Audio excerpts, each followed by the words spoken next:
Dimas Priyadi sebagai pewawancara. Saya Sarli Andini sebagai kameramen. Saya Sulis Marsinata sebagai penyusun pertanyaan. Saya Dara Diska sebagai editor audio. Saya Dewi Surpina sebagai editor audio.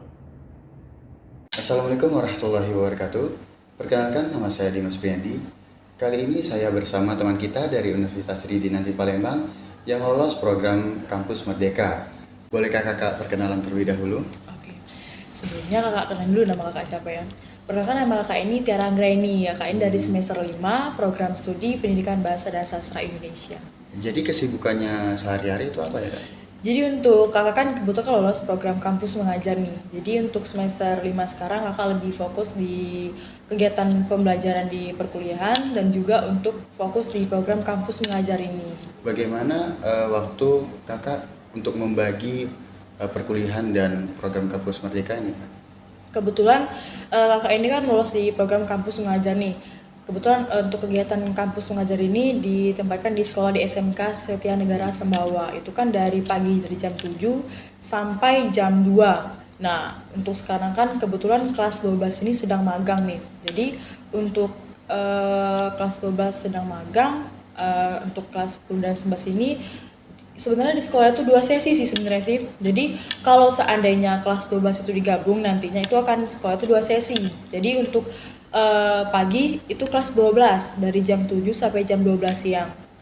Terus kalau untuk dari jam 12 sampai jam 4 itu biasanya anak kelas 10 sama anak kelas 11.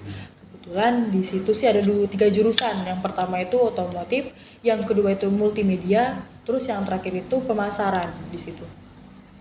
Nah, jadi untuk pembagian waktu, ini kan masih ikut program kampus mengajar nih. Kebetulan kampus mengajar ini 3 bulan di sana kakak. Jadi untuk cara kakak bagiin waktu di sana sama di perkuliahan itu ya sebenarnya tergantung kita pribadi sih. Bagaimana kita tuh tetap program kampus mengajar tetap berjalan, organisasi tetap berjalan, terus perkuliahan juga berjalan. Jadi caranya itu kita tuh harus bisa membagi waktu gitu. Nah, mana yang untuk kegiatan organisasi, mana untuk kegiatan dalam proses pembelajaran. Jadi kebetulan alhamdulillah di sana itu kan diberi waktu. Jadi kakak dari situ kan dari jam 7 sampai jam 1.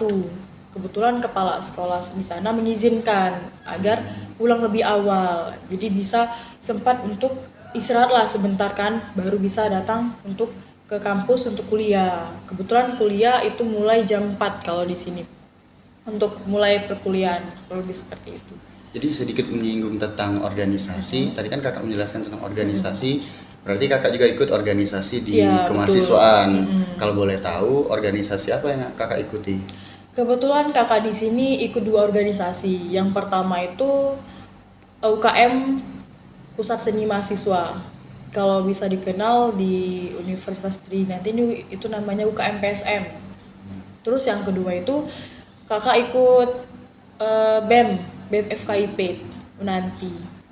Kebetulan kakak di UKM PSM itu atau UKM Pusat Seni Mahasiswa ini kakak jadi wakil ketua UKM di PSM itu. Kalau untuk di BEM sih kakak jadi ini sekretaris divisi Ekobis. Kalau Ekobis itu ekonomi, kreatif dan bisnis. Balik lagi ke pembahasan awal, saya mau tanya kak, apa sih itu kampus Merdeka? Jadi kampus Merdeka itu kalau kakak jelasin sedikit aja ya. Sekarang kan kurikulum itu kan sudah berganti. Dulu kan kita tidak menggunakan kurikulum Merdeka nih. Sekarang kan kebetulan Pak Menteri atau dari Kemendikbud atau Kemendristek itu memberikan kesempatan kepada mahasiswa untuk bisa ikut program. Jadi selain mahasiswa itu ikut belajar di ruang lingkup perkuliahan, kita juga bisa belajar di luar kayak itu dengan cara mengikuti ya program-program yang sudah disediakan. Sebenarnya program Kampus Merdeka ini tidak hanya kampus mengajar loh sebenarnya. Ada berbagai macam kegiatan program.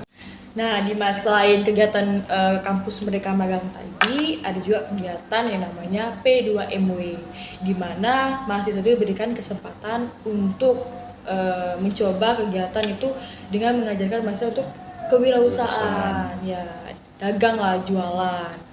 sebenarnya tidak hanya berjualan atau dagang saja sih, bisa saja membuka jasa gitu.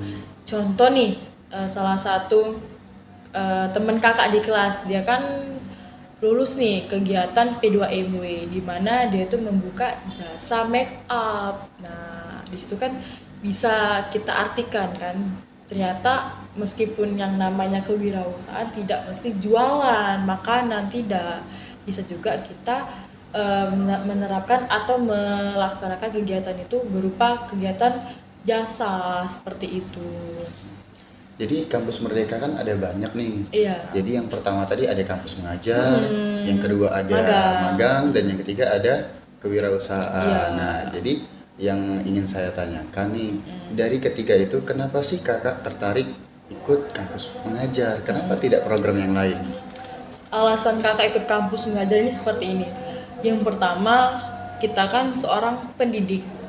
Kalau ikut kegiatan program yang namanya magang, menurut kakak itu kurang ranah ke arah kita. Karena kita kan seharusnya kan, apalagi seorang pendidik, lebih tepatnya mengikuti program yang dimana menyesuaikan seperti itu. Kebetulan adanya program kampus mengajar, jadi kan di sana kita bisa belajar, mengasah kemampuan kita, terus menambahkan pengetahuan kita kan di sana, bagaimana menyikapi siswa-siswa di sana. Pokoknya belajar lah di sana kan, dibandingkan mengikuti magang. Dan kedua, sebenarnya kakak kemarin itu ingin mengikuti program P2MW. Kebetulan terlambat informasinya. Kakak termasuk terlambat ikut program P2MW ini kan. Jadi kebetulan adanya program bukaan lagi, kampus mengajar angkatan 6, kakak ikutlah daftar di kampus mengajar angkatan 6 ini. Untuk terkait pendaftaran, bagaimana sih kak cara mendaftarnya? Oke.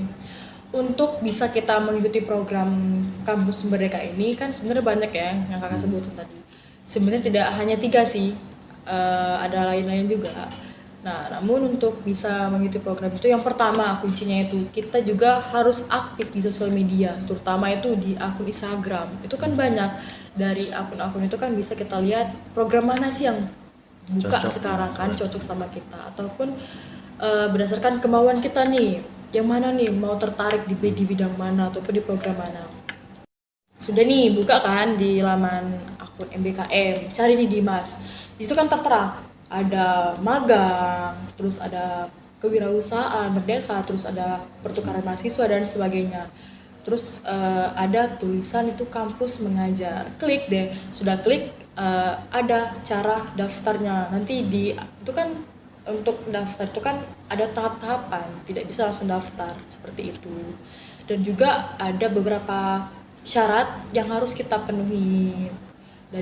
Yang kalau pengalaman kakak sih ketika mengikuti kampus mengajar ini, yang pertama transkrip nilai dari semester 1 sampai semester 4. Nah, dan yang kedua itu meminta surat kesehatan. Nah, yang ketiga barulah kita masukkan yang namanya pengalaman, sertifikat apa yang kita punya selama kita sekolah ataupun kuliah yang sekarang ini, seperti itu Dimas.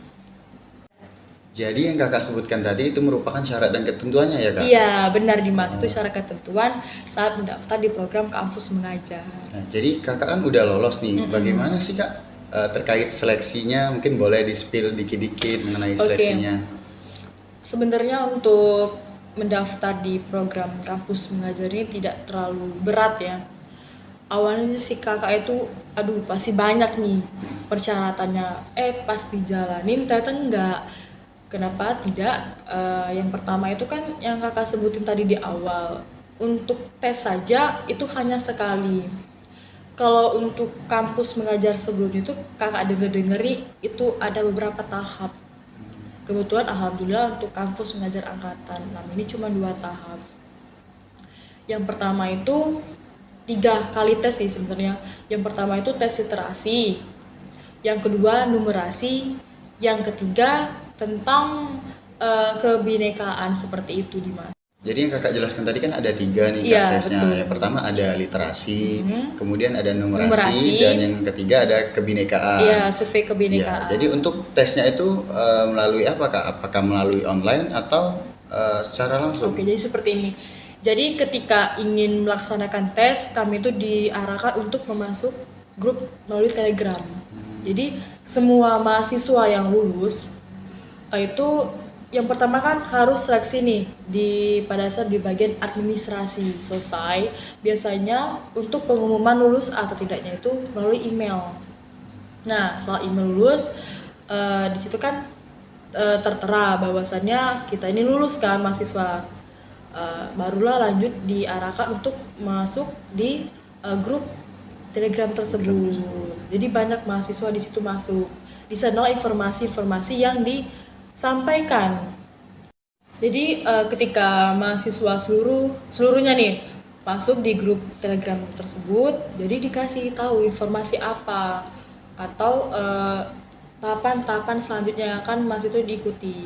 Salah satunya tes. Jadi kami tahu kapan dilaksanakannya tes tersebut itu berdasarkan dari informasi dari melalui grup Telegram tersebut. Sebenarnya tidak hanya grup Telegram saja sih. Yang kedua juga itu kan diinformasikan pesan dari email. Bahwasanya kita akan tes dari tanggal 11 sampai tanggal sini misalkan kan. Jadi untuk secara tesnya itu online. Jadi yang pertama itu waktu itu kakak tes itu adanya tahap literasi terlebih dahulu. Nah Dimas, jadi untuk tesnya itu kurang lebih 100 soal untuk mengikuti tes dari literasi, numerasi, sampai survei kebinekaan. Seperti itu Dimas. Jadi kan sebelum tes itu kan kita harus ada persiapan Iya. terlebih dahulu nih. Jadi bolehkah saya tanya persiapan apa sih yang kakak lakukan sebelum melalui tes kampus mengajar? Oke Dimas. Jadi persiapan kakak sebelum melaksanakan tes ini awal-awalnya sih kakak bingung. Apa sih literasi, numerasi, survei kebinekaan itu seperti apa? Bingung nih. Jadi kakak berinisiatif bukalah YouTube. Cari tahu. bagaimana sih soal-soal kampus mengajar sebelumnya dari angkatan 1 sampai angkatan 5. Dan memang sih itu tidak keluar semua, tapi kan ada beberapa yang mungkin sedikit gambaran, oh seperti itu soal literasi, numerasi sampai kebinekaan. Dan tidak hanya YouTube sih sebenarnya, dari Google sih kakak juga cari seperti itu. Dan kebetulan kakak belajar itu tidak sampai 2 hari kalau nggak salah, sehari semalam lah kakak belajar, karena berhubungan kita kuliah juga pada saat itu.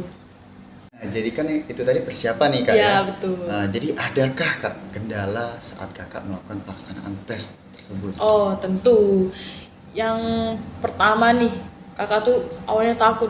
Yang pertama, pasti nggak lolos nih. Kenapa sih kakak yakin nggak lolos? Pertama, selalu muncul jaringan terputus. Udah pesimis duluan ya? Tapi kakak berusaha kayak, ayolah, siapa tahu ini rezeki, kayak itu kan. Yang penting kita kan sudah usaha, sudah berdoa kan, siapa tahu itu rezeki kita juga kan. Dan soalnya banyak sih teman-teman kakak kan ngerasa jaringan terputus, sampai ada teman kakak 2 orang itu atau 3 orang lah kalau nggak salah di kelas itu, mereka tuh 2 kali ikut tes dalam kegiatan kampus pengajaran ini gara-gara jaringan terputus. Jadi pada saat mereka klik jawaban itu, jawaban mereka tidak tersimpan, tidak terkirim di sana seperti itu. Jadi itu mengulang atau? Jadi seperti ini Mas, kan kita sudah ada ngisi soal, klik selesai kan, selesai kirimlah. Ternyata pada saat sampai di sana, jawaban yang kita kirim itu hanya 5 ataupun hanya 10 soal yang tidak terjawab. Itu kan mengaruh nilai Dimas. Jadi makanya dari sana kan untuk mengulang mahasiswa yang memang ada beberapa soal tidak terjawab seperti itu. Alhamdulillah kakak pada saat itu meskipun ada notifikasi jaringan terputus, tapi alhamdulillah jawaban kakak di sana masuk semua seperti itu. Bagaimana sih saat orang tua kakak nih tahu bahwa kakak dinyatakan lulus dalam program kampus mengajar? Apakah orang tua mengizinkan jika adanya penempatan dalam kampus mengajar? Jadi pada saat sebelumnya kakak kasih tahu sih ke orang tua kakak kan, kedua-duanya, bahwasannya kakak ingin mengikuti program kampus mengajar. Alhamdulillah kedua orang tua kakak itu ikut memberikan semangat. Jadi kakak ya kita kan sebagai anak kan ikut semangat lah, ikut juga kan, karena mereka juga memotivasi kakak kan, jangan nyerah, terus semangat kan. Jadi kakak tetap ikut seperti itu meskipun dengan persyaratannya yang meskipun sebenarnya banyak sih persyaratan tapi nggak sebutin semua kan. Ya kita kan juga jika dengan orang tua seperti itu kan ikut senang lah ya, semangat tambahkan, apalagi orang tua itu kan ikut dukung, memotivasi, jadi ya tambah semangat lah Dimas. Orang tua, adakah orang lain yang memberikan semangat untuk kakak dalam mengikuti kampus mengajar? Oke, tentunya ada Dimas. Selain orang tua, dosen juga berperan sih, karena sebenarnya kita kan mahasiswanya kan sebenarnya tidak tahu kalau adanya program ini. Nah, dosen inilah yang memberitahu kami kan, bahwasannya ayolah ada program ini nih, ayo ikut gitu kan. Jadi sekaligus menambah pengalaman, memberikan kita tuh maju kan, tidak hanya di ruang lingkup kelas saja seperti itu. Ayolah, terjun keluar gitu. Iya, seperti itu Dimas. Jadi untuk kampus mengajar kan berkenaan dengan penempatan. Iya. Kalau boleh tahu kakak ditempatkan di mana ya kak? Nah, ketika sudah selesai dalam melaksanakan tes itu kan ada pengumuman nih, lolos atau tidaknya kita kan. Itu biasanya mulai dari email kalau kami kan. Dan setelah dinyatakan lulus, maka adanya tahap penempatan sekolah. Seperti itu Dimas. Nah, dari mana kak untuk bisa kita dapatin sekolah nih? Dari balik ke halaman MBKM. Nah, jadi dari laman MBKM itulah kami bisa memilih penempatan sekolah. Nah, setelah memilih klik penempatan sekolah, itu kan biasanya ada jadwal masing-masing. Kemarin kakak itu alhamdulillah serempak nih sama teman-teman kakak 4 orang itu kan. Dan kemudian kami memilih sekolah lah. Itu sesuai dengan domisili, KTP. Nah, kebetulan kami awalnya tuh memilih SD sama SMP. Di situ kan ada dua pilihan kan. Yang pertama itu berhubung ada banyak SD pada saat itu, jadi kami memilih SD. Dan yang kedua itu SMP-nya hanya 1, jadi mau tidak mau kami memilih SD dan SMP. Nah, ternyata ada arahan dari program studi bahwasannya ada baiknya kita ini mengarah ke SMP ataupun SMA. Jadi kenapa sih kak nggak memilih SD? Nah, karena SD itu ada ranahnya sendiri, contohnya itu PGSD. Nah, seperti itu Dimas. Jadi kami mengubahlah pemetaan sekolah pada saat itu. Jadi kami meminta bantuan di laman MBKM dan itu dikonfirmasi dari kembali lagi di akun Gmail kami masing-masing seperti itu. Setelah itu barulah kami mengulang pemetaan. Nah, pada saat mengulang pemetaan ini alhamdulillah Dimas itu SMK semua. Kira kami SMA, ternyata SMK kan. Kita masuk ke pertanyaan terakhir nih kak. Yes. Jadi apa sih saran kakak untuk teman-teman kita yang tidak lulus maupun yang ingin mencoba untuk program kampus mengajar ini? Nah, Dimas, jadi saran dan tips kakak nih untuk teman-teman yang kemarin sempat tes dalam mengikuti program kampus mengajar nih. Kebetulan kan kakak ada nih teman barengan nih yang ikut juga tes kampus mengajar. Kebetulan kemarin di kelas hampir 20 yang ikut tes kampus mengajar. Dan yang diterima hanya 4 orang. Itu sudah termasuk kakak. Jadi kan suatu termasuk kalau kakak pribadi apresiasi lah kepada diri sendiri kan. Namun untuk teman-teman yang lainnya yang belum diberi kesempatan untuk lulus program kampus mengajar ini, jangan nyerah, jangan berputus asa. Masih banyak program kampus merdeka yang lainnya yang harus kita ikuti kan. Jadi tidak hanya program kampus mengajar saja kan, yang seperti kakak sebutkan tadi.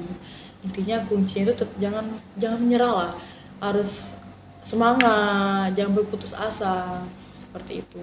Terima kasih kakak telah menyempatkan waktunya untuk wawancara singkat ini kami ucapkan terima kasih. Oke Dimas. Baik, saya akhiri. Wassalamualaikum warahmatullahi wabarakatuh.